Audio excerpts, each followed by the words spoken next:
आज आशीषित सबत का दिन है। हमें इस सबत के दिन स्वर्गीय माता के साथ आराधना करने की अनुमति देने के लिए मैं स्वर्गीय पिता को धन्यवाद देता हूँ। आज वे सब परमेश्वर की ओर से सिखाए हुए होंगे। इस विषय के अंतर्गत मुझे परमेश्वर के वचनों को आपके साथ बांटने दीजिए। सभी लोगों, हम सभी स्वर्ग के राज्य में जाना चाहते हैं, है ना? तब कौन स्वर्ग के राज्य में जा सकेगा? जिन्हें परमेश्वर की ओर से सिखाया गया है वे स्वर्ग में प्रवेश करेंगे, है ना? इस संसार में बहुत से शिक्षक और बहुत सी शिक्षाएं हैं, लेकिन स्वर्ग के राज्य में जाने के लिए हमें परमेश्वर की ओर से सिखाया जाना चाहिए। सिर्फ वे ही जो परमेश्वर से सीखते हैं परमेश्वर के राज्य में प्रवेश कर सकते हैं। भले ही समुद्र के बालू के समान अनगिनत चर्च है, लेकिन हमें जांचने की जरूरत है कि उन्हें परमेश्वर की ओर से सिखाया जा रहा है या नहीं। इस युग में हमें हमारे उद्धार के मामले के साथ गंभीरता से इस पर विचार करने की जरूरत है। आज बहुत से चर्च दावा करते हैं कि उनके पास सही विश्वास और परमेश्वर की सच्ची शिक्षाएं हैं। हर चर्च कहता है कि वे जो विश्वास करते हैं वह सही है। इसलिए हमारे पास यह फर्क करने के लिए बुद्धि होनी चाहिए कि क्या वह शिक्षा परमेश्वर से है या नहीं। तब हम कैसे कह सकते हैं कि एक चर्च परमेश्वर की ओर से शिक्षा पढ़ रहा है? हम ये उनके कार्य के द्वारा बता सकते हैं। आइए हम यशाया अध्याय 54 पर एक नजर डालें और शानदार स्वर्ग के राज्य में शाही स्वागत के साथ प्रवेश करने का मार्ग खोजें। आइए हम यशाया 54 वचन 13 देखें। तेरे सब लड़के किसके सिखाए हुए होंगे? यहोवा के सिखलाए हुए होंगे और उनको बड़ी शांति मिलेगी। जब तक हमें परमेश्वर की ओर से सिखाया नहीं जाता तब तक हमें शांति नहीं मिल सकती। हम अनंत जीवन या स्वर्ग का राज्य नहीं पा सकते। तब हमें पुष्टि करने की जरूरत है कि हमें परमेश्वर की ओर से सिखाया जा रहा है या नहीं। आइए हम यूहन्ना अध्याय 6:45 पर जाए। यूहन्ना 6 अध्याय वचन 45। भविष्यवक्ताओं के लेखों में यह लिखा है, वे सब परमेश्वर की ओर से सिखाए हुए होंगे। किस भविष्यवक्ता ने लिखा वे सब परमेश्वर की ओर से सिखाए हुए होंगे? यशाया अध्याय 54 में यह लिखा था, वे सब परमेश्वर की ओर से सिखाए हुए होंगे।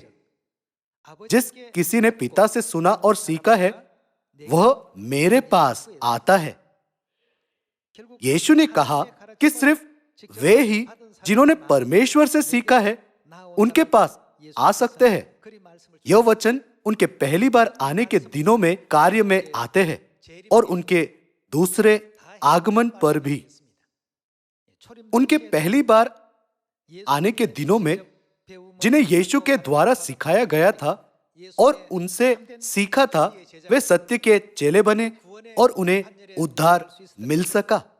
ठीक उसी तरह इस अंतिम युग में भी परमेश्वर ने भविष्यवाणी की कि सिर्फ वे ही जिन्हें दूसरी बार आने वाले मसीह के द्वारा सिखाया गया है वे अनंत स्वर्ग के राज्य में प्रवेश कर सकते हैं। और भविष्यवक्ताओं के द्वारा हमें उस सत्य पर जागरूक किया। चर्च जो परमेश्वर की ओर से सिखाए नहीं गए वे भी बाहरी रूप से चर्च की तरह दिख सकते हैं, लेकिन क्योंकि उनके पास भीतर से परमेश्वर की कोई शिक्षाएं नहीं है तो वे असहाय होकर अनंत नरक का दंड पाएंगे। मीका अध्याय 4 में आइए हम भविष्यवाणी के बारे में अध्ययन करें कि कहां लोग पिता से सुनते और सीखते हैं और कहां लोग परमेश्वर की ओर से सीखते हैं। मीका अध्याय 4 वचन 1, अंत के दिनों में ऐसा होगा कि यहोवा के भवन का पर्वत सब पहाड़ों पर दृढ़ किया जाएगा और सब पहाड़ियों से अधिक ऊंचा किया जाएगा और हर जाति के लोग धारा के समान उसकी ओर चलेंगे। यहाँ यह कहा गया है अंत के दिनों में। यह अंतिम दिनों के बारे में भविष्यवाणी है। बहुत से देशों के लोग आएंगे और आपस में कहेंगे, आओ हम यहोवा के पर्वत पर चढ़कर याकूब के परमेश्वर के भवन में जाए। तब वह क्या करेगा? यह कहा गया है कि परमेश्वर स्वयं हमको अपने मार्ग सिखाएंगे। तब वह कहां हमको अपने मार्ग सिखाएंगे? यहोवा के भवन का पर्वत सब पहाड़ों पर दृढ़ किया जाएगा और हर जाति के लोग धारा के समान उसकी ओर चलेंगे। बहुत से देशों के लोग आएंगे और आपस में कहेंगे, आओ हम यहोवा के पर्वत पर चढ़कर याकूब के परमेश्वर के भवन में जाए। परमेश्वर का पर्वत क्या है? यह कहता है, आओ हम सियोन में परमेश्वर के भवन में जाए। तब वो हमको अपने मार्ग सिखाएंगे। हम उसके पथों पर चलेंगे क्योंकि यहोवा की व्यवस्था सियोन से और उसका वचन यरूशलेम से निकलेगा। जिन्हें परमेश्वर की ओर से सिखाया नहीं गया वे स्वर्ग के राज्य में कभी प्रवेश नहीं कर सकते। यह यीशु के पहली बार आने और उनके दूसरी बार आने पर लागू होता है। इसलिए यह जानना बहुत ही महत्वपूर्ण मामला है कि क्या हमें परमेश्वर की ओर से सिखाया जा रहा है या नहीं। भविष्यवक्ता ने भविष्यवाणी की थी कि यहोवा की व्यवस्था सियोन से और उसका वचन यरूशलेम से निकलेगा। तब सियोन से निकलने वाली व्यवस्था कौन सिखाता है? परमेश्वर है। परमेश्वर लोगों को कहां सिखाते हैं? सियोन में। वो क्या सिखाते हैं? परमेश्वर की व्यवस्था। दूसरे शब्दों में परमेश्वर लोगों को नई वाचा का सत्य, परमेश्वर की व्यवस्था सिखाते हैं। जिन्हें परमेश्वर की व्यवस्था सिखाई गई है वे अनंत स्वर्ग के राज्य में जाएंगे। बहुत से लोग अक्सर पूछते हैं, स्वर्ग के राज्य में कौन जाएगा? जवाब आसान है, जिन्हें परमेश्वर की ओर से सिखाया गया है वे जाएंगे। इस सवाल के लिए कि क्या हमें परमेश्वर की ओर से सिखाया जा रहा है या शैतान की ओर से, बाइबल हमें स्पष्ट रूप से जवाब बता रही है। जिन्हें परमेश्वर की ओर से सिखाया गया है वे सियोन से निकलने वाली व्यवस्था को जैसे वह है प्राप्त करते हैं। हमें इन अंतिम दिनों में सीधे परमेश्वर से शिक्षाओं को प्राप्त करना चाहिए। तब सियोन किसे दर्शाता है? यशायाह अध्याय 33:20 के अनुसार सियोन उस जगह को दर्शाता है जहां परमेश्वर के पर्व मनाए जाते हैं। आज सियोन कहां है? हमारा चर्च ऑफ गॉड सियोन है, जिसकी बाइबल में भविष्यवाणी की गई है। तब सियोन में किसे निवास करना चाहिए? परमेश्वर को जो व्यवस्था घोषित करते हैं और उसे सिखाते हैं, सियोन में निवास करना चाहिए। चर्च जहां परमेश्वर निवास करते, व्यवस्था सिखाते और घोषित करते हैं, वही परमेश्वर की ओर से सिखाया हुआ चर्च है। यह वह चर्च है जो परमेश्वर की शिक्षाओं को मानता है और वह चर्च है जो परमेश्वर के वचनों को कार्य में लाता है। आइए हम मत्ती अध्याय 7 देखें। मत्ती 7 अध्याय वचन 21। जो मुझसे हे प्रभु कहता है, उनमें से हर एक स्वर्ग के राज्य में प्रवेश ना करेगा, परंतु वही जो मेरे स्वर्गीय पिता की इच्छा पर चलता है।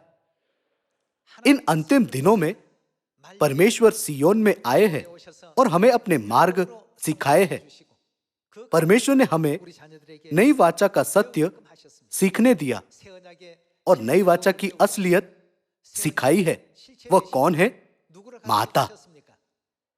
पिता ने हमें माता परमेश्वर के बारे में सिखाया और उन्होंने हाथ से लिखा, यहोशू ने मूसा का पालन किया, पतरस ने यीशु का पालन किया, और मैं किसका पालन करता हूँ? मैं माता का पालन करता हूँ।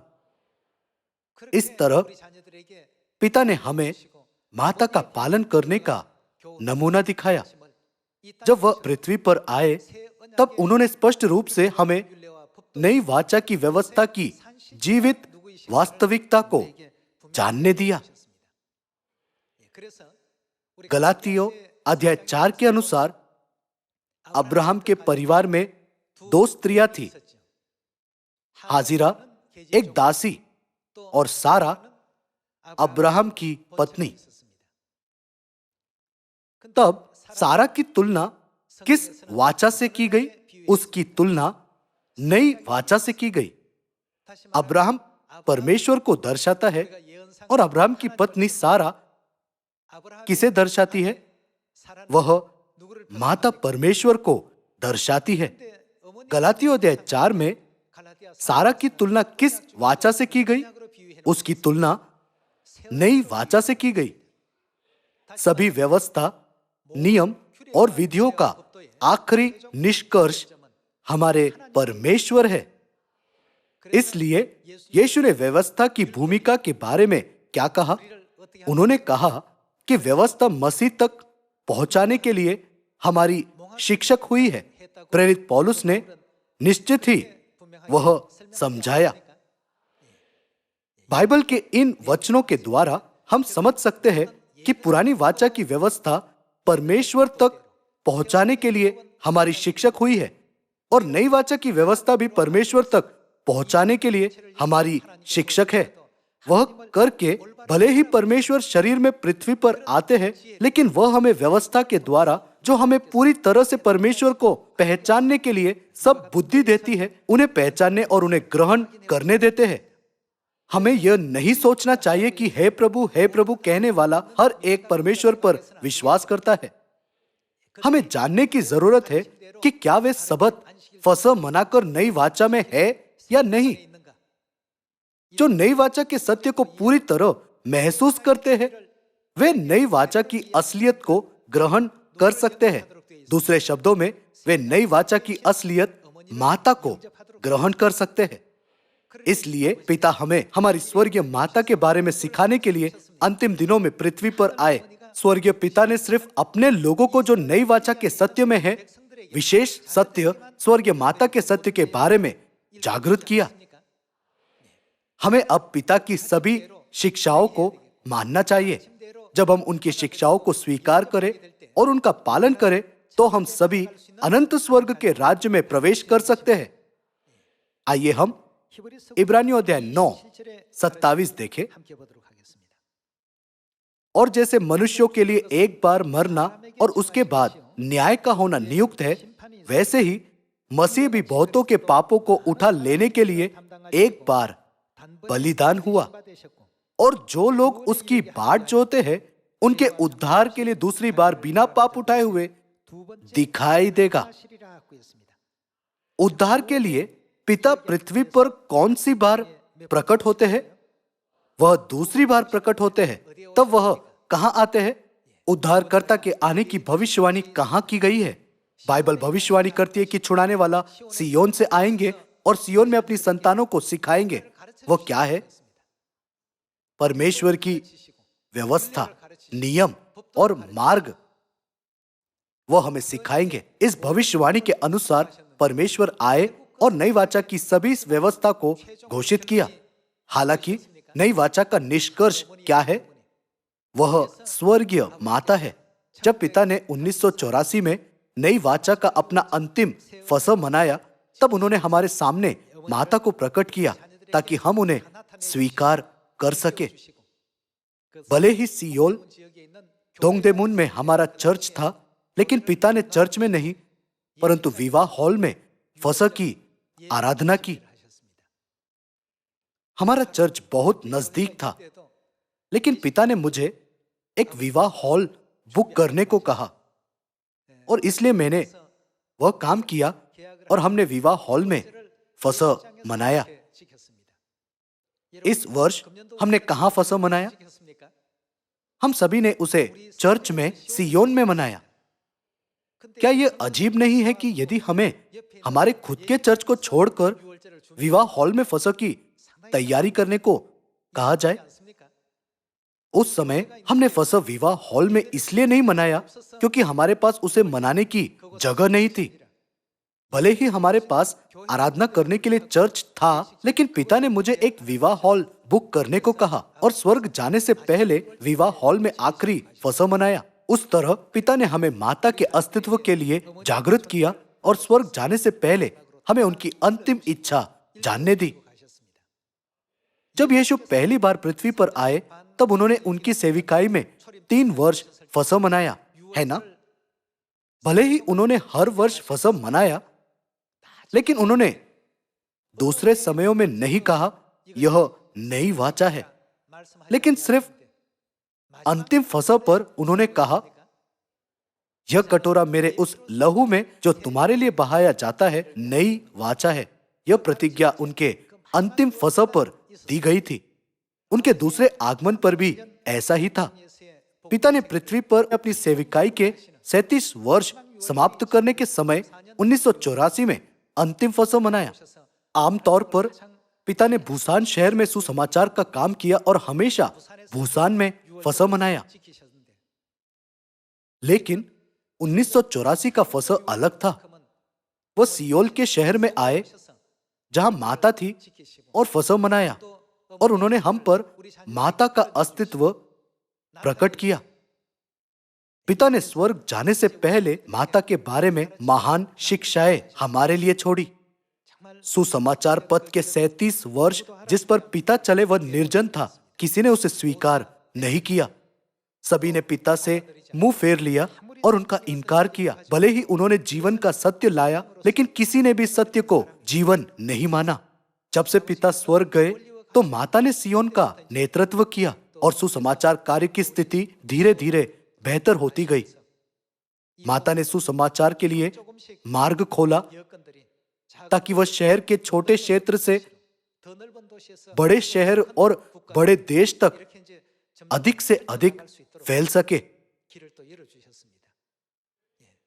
इसलिए इस अंतिम युग में भी हमें जानना चाहिए कि क्यों हमें सबत, फसह और परमेश्वर की सभी शिक्षाओं, विधियों और नई वाचा की व्यवस्था को मनाने की जरूरत है। हमें सभी सत्य को मनाने की जरूरत है क्योंकि हम आखिर में उनमें किससे मिलेंगे? माता से। मसीह यीशु व्यवस्था का क्या बने?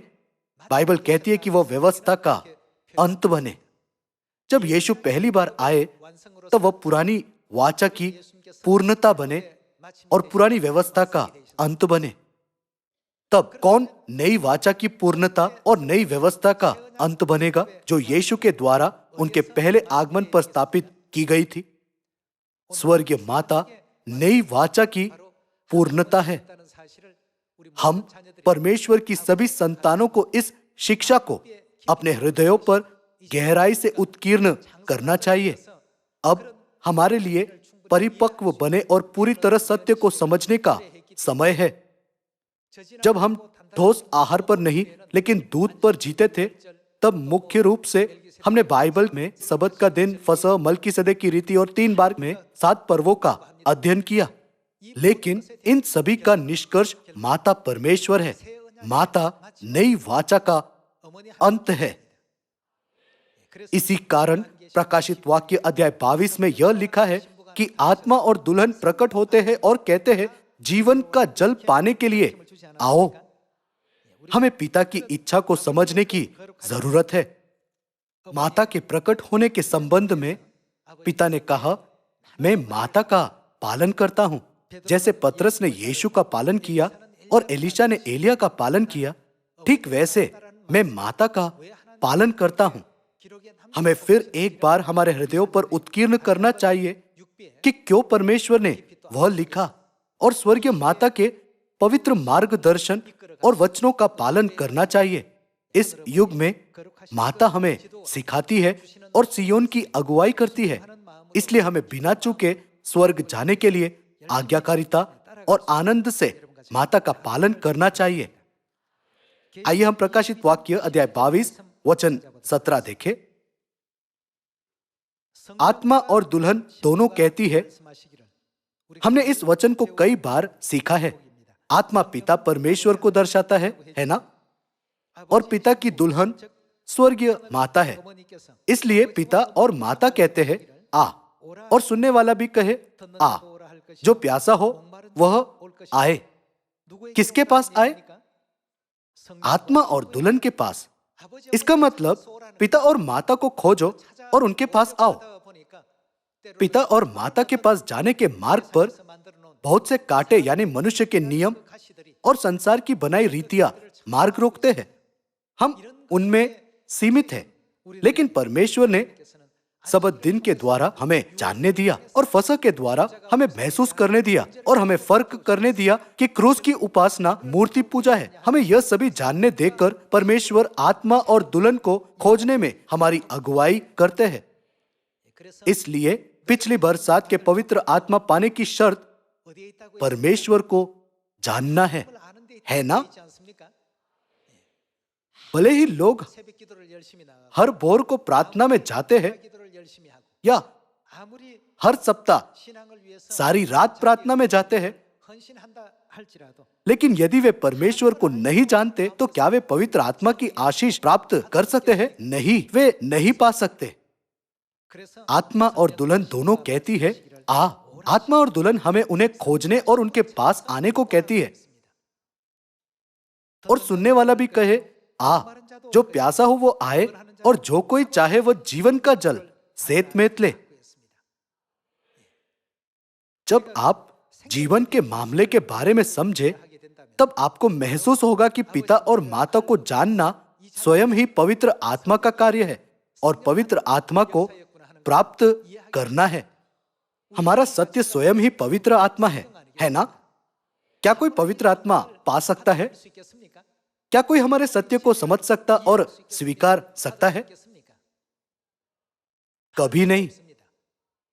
इसलिए जो पिता और माता को महसूस करते हैं और उन्हें स्वीकार करते हैं, वे नई वाचा के सभी सत्य पर विश्वास कर सकते हैं और उनका पालन कर सकते हैं।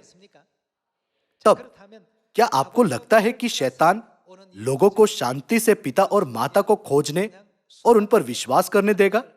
नहीं, वो कभी भी लोगों को आसानी से परमेश्वर पर विश्वास करने नहीं देता। वह निंदा के शब्द और बहुत गालियां देता है। वह हमारे चारों ओर प्रतिकूल स्थितियां और पर्यावरण बनाता है। परमेश्वर ने पहले ही से यह जाना और कहा, शैतान हमारा दुश्मन आपको बाधित और आपको परेशान करना जारी रखेगा ताकि परमेश्वर की उज्जवल ज्योति प्रकट ना हो सके। फिर भी मनुष्य की नामधराई से मत डरो और उनके निंदा करने से विस्मित ना हो। परमेश्वर ने पहले से भविष्यवाणी की कि वह चीजें होगी। आइए हम 2 कुरिन्थियों 4 देखें। 2 कुरिन्थियों 4 अध्याय वचन 3। परंतु यदि हमारे सुसमाचार पर पर्दा पड़ा है तो यह किसके लिए? नष्ट होने वालों के लिए पड़ा है। इसका मतलब जो स्वर्ग में प्रवेश नहीं करेंगे वे सुसमाचार स्वीकार नहीं कर सकते, लेकिन जो स्वर्ग में प्रवेश करेंगे वे सुसमाचार स्वीकार करेंगे। जब आप वचन 4 देखें, वो कहता है, और उन अविश्वासियों के लिए जिनकी बुद्धि इस संसार के ईश्वर यानी शैतान ने अंधी कर दी है ना? शैतान ने लोगों की बुद्धि अंधी कर दी है ताकि वे उनके पूरे मन से जागृत ना रह सके। चूंकि शैतान उनकी बुद्धि को अंधा करता है तो लोगों झूठ सुनने पर भी वह सही लगता है, ताकि मसीह जो परमेश्वर का प्रतिरूप है उसके तेजोमय सुसमाचार का प्रकाश उन पर ना चमके। शैतान परमेश्वर की महिमा को छिपाता है ताकि वह प्रकट ना हो। आइए हम वचन 5 देखें। क्योंकि हम अपने को नहीं परंतु मसीह यीशु को प्रचार करते हैं कि वह प्रभु है, और अपने विषय में यह कहते हैं कि हम यीशु के कारण तुम्हारे सेवक हैं। इसलिए कि परमेश्वर ही है जिसने कहा अंधकार में से ज्योति चमके, और वही हमारे हृदयों में चमका कि परमेश्वर की महिमा की पहचान की ज्योति यीशु मसीह के चेहरे से प्रकाशमान हो। शैतान हमेशा सुसमाचार को बाधित करता है ताकि परमेश्वर की महिमा प्रकाशित ना हो सके। वह परमेश्वर को अपमानित करता है और परमेश्वर के कार्य को बाधित करता है ताकि लोग परमेश्वर पर विश्वास ना कर सके। यीशु की दूसरी बार आते समय शैतान वही कार्य करता है जो उसने यीशु के पहली बार आते समय किया था, क्योंकि शैतान इस समय और उस समय एक ही है। शैतान उसी तरीके से जो उसने यीशु के पहली बार आते समय उपयोग की थी, सुसमाचार को बाधित करता है और लोगों को परमेश्वर पर विश्वास ना करने के लिए भड़काता है। इसलिए हमारे परमेश्वर पृथ्वी पर दूसरी बार आए और नई वाचा के फसह के सत्य के द्वारा पूरी तरह से परमेश्वर के लोगों को अलग किया। और अब्राहम के परिवार के इतिहास के द्वारा हमारे परमेश्वर ने पूरी तरह से नई वाचा की पूर्णता को, नई वाचा की असलियत को प्रकट किया कि वह यरूशलेम स्वर्गीय माता है। परमेश्वर ने स्वतंत्र स्त्री सारा को नई वाचा के साथ जोड़ा और स्वर्गीय माता के द्वारा नई वाचा को पूरा होने दिया।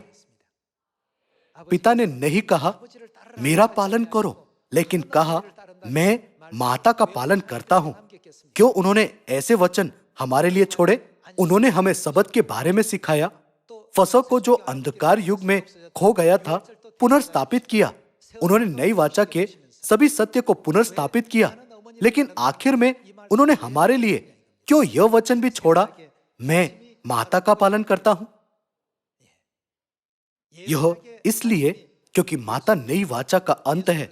मसीह यीशु पुरानी वाचा का अंत थे, इसलिए यह लिखा है मसीह व्यवस्था का अंत है।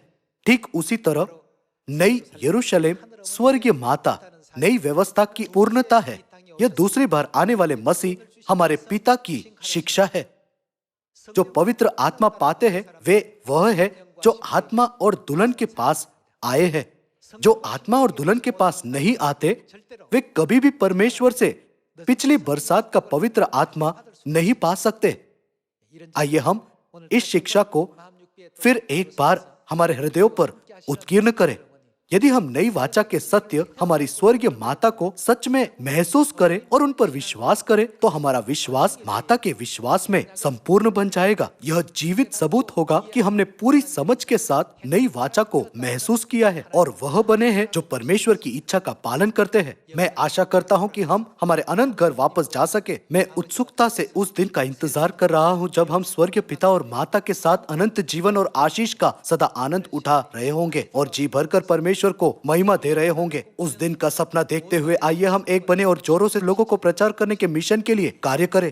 आइए हम पिता और माता को महिमा और धन्यवाद दें ताकि इस सबत के दिन अधिक आशीषित हो सके और आप बहुतायत से पिछली वर्षा का पवित्र आत्मा प्राप्त कर सके। इसी के साथ मैं उपदेश समाप्त करूंगा। आपका बहुत बहुत धन्यवाद।